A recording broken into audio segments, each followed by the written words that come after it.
একা একা শুয়ে থাকবেন, একটু ভাববেন, হায় রে এই দুনিয়া, এই টাকা আজ আছে কাল নাই। আজকে আমি বাড়িটি নির্মাণ করছি, হয়তোবা এই বাড়ির নিচে আমারও থাকা নাও হতে পারে, কিংবা আমার মাও নাও থাকা হতে পারে, একমাত্র সেই উপরওয়ালা মালিক জানে। অনেক ঘটনা কিন্তু হয়েছে, বাড়ি নির্মাণ করছে, বাড়িতে উঠবে, সেই ব্যক্তি কিন্তু এই দুনিয়ার মায়া ত্যাগ করে চলে গেছেন। একেবারে গরিব ঘরের একটা সন্তান, আমার বাবা দিন আনে দিন খায়, অর্থাৎ হচ্ছে আমি একসময় লেবারি কাজ করেছি, তো এইটাই আসলে বাস্তব। আমি একসময় মাথায় ইট টানছি, একসময় আমাদের ভোলা জেলায় ইলিশ মাছ নদীতে ধরে, আমি কিন্তু সেই জেলের কাজও করেছি। কষ্টের টাকায় শ্রেষ্ঠ বাড়ি, আমার মায়ের স্বপ্নের বাড়ি, এই স্লোগানটি এবং এই বাড়িটির নামও কিন্তু এটা। এই যে একটি কথা বলতে চাই আপনাদেরকে, অযোগ্যতা কন্ট্রাক্টর দিয়ে কাজ করলে কি হয়, আমার বাড়ির এদিকে আসেন, ভাই এদিকে হেন, এদিকে হেন, আপনি হাসতেছেন কি লেগে, আপনি কাজটা করছেন কি, এদিকে হেন। আমি লক্ষ লক্ষ টাকা খরচা করে বাড়ি করতেছি, আপনি কি কাজটা করছেন, এগুলো বান্ধেন না কে? আপনি কালকে সার ডালাই দিবেন না, এগুলো বান্ধেন না কে? এগুলো বানবো কেটা? এটা না দিলে চলে ভাই, না দিলে চলে মানে এটা কেমন ধরে কথা কইতাছেন? এটা 6 ইঞ্চি কানিস তো আপনার রড আছে, ঠিক আছে, এটা না তো আপনি এটা বানবেন না, এটা আপনি বানলে কি হাতে ক্ষয় হয়ে যায়? ঠিক আছে ভাই, আপনি এটা লইতে টেনশন করেন না, ঠিক আছে। এটা আপনি আমি লাখ লাখ টাকা খরচ করে বাড়ি করতেছি, আপনি কইতাছেন আপনি টেনশন করেন না, কিন্তু ক্ষতিটা তো আমার হইতাছে। কোনো ক্ষতি নাই, ক্ষতি রিস্ক আমি ভাই।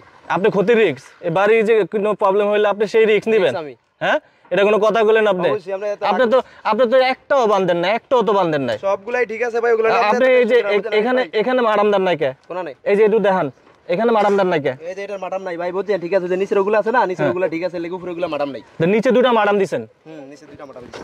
আচ্ছা, আর এই যে আপনারা ভুলগুলা করেন, হ্যাঁ আপনি যে একটাও বান্ধেন না। আর এদিকে আসেন, আরেকটা ভুল করছে কি দেখেন? কোনো ভুল নাই ভাই, কোনো ভুল নাই, ঠিক আছে। এদিকে আসেন, হ্যাঁ ভুলটা হ্যাঁ কইতাছে, হ্যাঁ ভুল নাই, কিন্তু ভুল আমি ধরছি। ভুল আপনি ধরছেন, ইঞ্জিনিয়ার আনছেন ভাই সাইডে। আপনি কালকে ঢালাই দিবেন? ইঞ্জিনিয়ার তো আপনি আনলে দেখবো যে আপনি কালকে ঢালাই দিবেন, আপনার কাজ ওকে? ওকে। হ্যাঁ, এগুলা কেটা করবো? এই দেখেন, এদিকে দেখেন, এগুলা এই যে আজকে এই যে এখানে কটা বেলকুনির জন্য কটা রড ফলাইছেন? 1 2 5টা রড, 6টা রড ফলাইছেন। এনে তো 5টা দেখতে পারতেছি না, 6টা। আচ্ছা, এগুলা বান্ধেন নাকি আপনি? কোনগুলা? এগুলো বান্ধই আছে ভাই। এগুলা তো বান্ধা হইছে, আমি চাচারে কইয়া তারপরে বান্ধাইলাম। এগুলা অবশ্যই বানতে হতো, আমরা না কইলেও আমরা ঢালাই দিনও বানতে পারতাম, কোনো সমস্যা নাই। চাচা আমারে কইলো কি না বানলেও চলে, না বানলেও চলে, তাহলে এইটা আমার দিয়া লাভ হইলো কি কোন? এটা আমরা ম্যাডাম আছে না, ম্যাডাম আছে, এটা যখন ঢালাই হয়ে যাবে তখন এটা টান দিলে মনে করেন এটা এত টেনশন করে। আচ্ছা, এই হচ্ছে গিয়া যে আমাদের উপজেলার যে কন্ট্রাক্টর সাহেব রয়েছে, তার ছেলে, উনি মোটামুটি ভালো কাজ বোঝে। এদিক থেকে নেন ক্যামেরাটা, এদিক থেকে নেন। আমার এই হচ্ছে গিয়া যে বাড়ির ডিজাইন সেম একেবারে হুবহু এই বাড়িটি কিন্তু নির্মাণ করে দিবে। তো আলহামদুলিল্লাহ 1 মাস 10 দিন পরে রড যে বিছানো হয়েছে, রড বান্ধা শেষ। আর ইতিমধ্যে আপনারা একটু দেখান যে ইলেকট্রিকের যে কাজ, ছাদের মধ্যে যে পাইপগুলা ফালানো হয়, পাইপের কাজও শেষ। ও আরেকটি কথা হচ্ছে যোগ করতে চাই, মা একটু এদিকে হেন, মার সামনে চলেন, মা অসুস্থ রোগী। তো একটি কথা বলি আর কি, যারা এই মুহূর্তে দেখছেন বা শুনছেন, তো এই যে কষ্টের টাকায় শ্রেষ্ঠ বাড়ি, আমার মায়ের স্বপ্নের বাড়ি, এই স্লোগানটি এবং এই বাড়িটির নামও কিন্তু এটা। আমি কষ্ট করেছি, আমার মায়ের স্বপ্নের শ্রেষ্ঠ বাড়ি, এটা হচ্ছে গিয়া আমাদের উপজেলার ভিতরে। মানে আমি একেবারে গরিব ঘরের একটা সন্তান, আমার বাবা দিন আনে দিন খায়, অর্থাৎ হচ্ছে আমি একসময় লেবারি কাজ করেছি, তো এইটাই আসলে বাস্তব। আমি একসময় মাথায় ইট টানছি, একসময় আমাদের ভোলা জেলায় ইলিশ মাছ নদীতে ধরে, আমি কিন্তু সেই জেলের কাজও করেছি। এবং ওনার আব্বার সাথে কিন্তু আমি 150 টাকা রোজে কাজ করেছি। উনি জানে না, তখন উনি ছিল না, ওনার আব্বা ভালো জানে আমি 150 টাকা রোজও কাজ করেছি। তো আলহামদুলিল্লাহ তাদেরকে দিয়ে কিন্তু এবার আমার সেই বাড়িটি নির্মাণ করলাম। তো ভাই, আপনার বাবা কত বছর যাবত কন্ট্রাক্টদারি করছে? প্রায় 35 বছর। 35 বছর? আচ্ছা, 35 বছর যাবত কন্ট্রাক্টদারি করছে। আপনি কত বছর যাবত করছেন? আমি 11 বছর। 11 বছর যাবত? মানে কি আপনি লেখাপড়া করেন নাই? লেখাপড়া তো ডুব না, কত 8 পাস। মানে মোটামুটি কি বাবার সাথে আস্তে আস্তে যে এই কাজের সাথে জড়িয়ে গেছেন? আচ্ছা, তো এই যে যারা যেখান থেকে দেখেন ভিডিওটি সবাই শেয়ার করে দিবেন। আচ্ছা, আমাদের রুম কয়টা হচ্ছে? রুম হইতেছে 4টা 5টা। 5টা রুম হচ্ছে। কি কি রুম হচ্ছে আমার যদি একটু বলতেন আপনি? একটা বেডরুম, একটা কিচেন। একটু এদিকে আসেন, একটু ক্যামেরাটা নিয়ে একটু এদিকে আসেন, হ্যাঁ একটু দেখান। 4টা বেডরুম, ঠিক আছে। 1 2 3 4টা বেড। আরেকটা হইছে গেস্ট রুম। একটা 5টা। ডাইনিং একটা। ডাইনিং একটা কিচেন একটা, দুইটা বাথরুম, হুম। তিনটা বাথরুম, একটা কিচেন, একটা ডাইনিং। আচ্ছা, এটা হচ্ছে গিয়ে নিচতলা ফ্লোরের জন্য।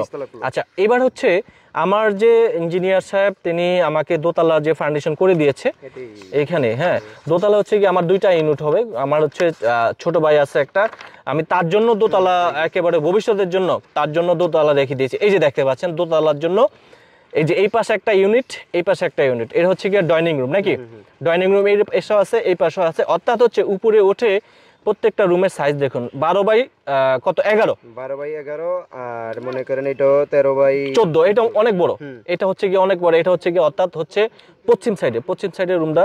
আর এটা হচ্ছে কি স্টার, এদিকে এটা কি কেসি গেট, এটা হইলো মনে করেন যে আপনি 2 ইউনিট করছেন, তো 2 ইউনিট করতে এই পাশের ইউনিটটা এই যে ডাইরেক্ট সরাসরি সিঁড়িঘর দিয়ে করা হয়েছে, আর ওই পাশের ইউনিটটা সিঁড়িঘরের সাইড দিয়ে ওই পাশটা নিছিল। আচ্ছা, তো অনেকেই জানতে চান যে আরিফ ভাই আপনার কষ্টের টাকা শ্রেষ্ঠ বাড়ি, আপনার মায়ের স্বপ্নের বাড়ি, তো এই বাড়িটি এই পর্যন্ত কত লক্ষ টাকা গেছে? আসলে ভাই একটি কথা আছে, আপনি যখন এই বাড়ির কাজে নামবেন 1 মুঠা টাকা নিয়ে নামতে হবে। আর আমি যে এই পর্যন্ত আসছি, কতটা কষ্ট করে আসছি একমাত্র আমি জানি। তো হাসি খুশি থাকি সবসময়, আপনারা আমার ভিডিওগুলো দেখেন, কিন্তু ওই যে একটি কথায় আছে, আপনি যখন বাসায় একা একা শুয়ে থাকবেন একটু ভাববেন, হায় রে এই দুনিয়া, এই টাকা আজ আছে কাল নাই। আজকে আমি বাড়িটি নির্মাণ করছি, হয়তোবা এই বাড়ির নিচে আমারও থাকা নাও হতে পারে, কিংবা আমার মাও নাও থাকা হতে পারে, একমাত্র সেই উপরওয়ালা মালিক জানে। অনেক ঘটনা কিন্তু হয়েছে, বাড়ি নির্মাণ করছে, বাড়িতে উঠবে, সেই ব্যক্তি কিন্তু এই দুনিয়ার মায়া ত্যাগ করে চলে গেছেন। তো মা, এই যে কষ্টের টাকায় শ্রেষ্ঠ বাড়ি, আমার মায়ের স্বপ্নের বাড়ি, মা কিন্তু অসুস্থ দেখতে পাচ্ছেন। আমার মা যদি সুস্থ থাকতো তাহলে আমার মা হাসি খুশি সবসময় ভালো থাকতো, কিন্তু এখন অনেকেই দেখতে পাচ্ছে যে আসলে সে তো হাঁটতেছে চলতেছে, কিন্তু আমার মার ভিতরের অবস্থা মা জানে। আর আমি সন্তান হয়ে আমিও কিছুটা বুঝি। সবাই ভিডিওটা শেয়ার করে দিবেন আর কমেন্ট বক্সে আপনাদের মতামত জানাবেন। এই যে ভিডিওটা আমি করছি শুধুমাত্র স্মৃতি হিসাবে থাকবে। একটু এদিকে আসেন, এদিকে আসো বাবা, আসো। এটা হচ্ছে গিয়ে আমার সেই, এই হচ্ছে গিয়ে আমার বাবা, এটা হচ্ছে গিয়ে আমার সেই বড় বাবা। দেখেন, একটু হাই দিয়ে দাও সবাইকে। এটা হচ্ছে আমার বড় বাবা। আমি থাকি বা না থাকি, আমার মা থাকে বা না থাকে, কিন্তু যদি আল্লাহ পাক বাঁচায় রাখে, আমার এই যে বড় বাবা তিনি এটা দেখাশোনা করবে। ভবিষ্যতের সম্পত্তির মালিক হচ্ছেন এই যে আমার সেই বড় বাবা থাকবেন আর কি ইনশাল্লাহ। তো সকলের কাছে দোয়া চাই। আর আগামীকালকে হচ্ছে আমার মায়ের কষ্টের টাকা শ্রেষ্ঠ বাড়ি, তো এটি হচ্ছে আগামীকালকে ছাদ ঢালাই হবে ইনশাল্লাহ। সকলেই আমার জন্য দোয়া করবেন, আমার মায়ের জন্য দোয়া করবেন, সকলের প্রতির জন্য দোয়া করবেন। সবাই ভালো থাকবেন। আসসালামু আলাইকুম।